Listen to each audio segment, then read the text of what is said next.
rename multiple files at a time. For this, you need to select all,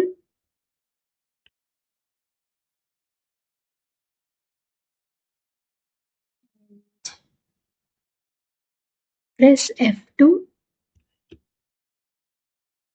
and give one name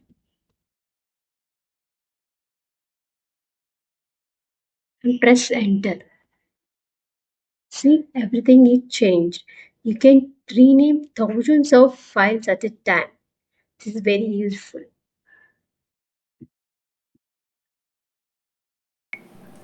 An idea can change your life.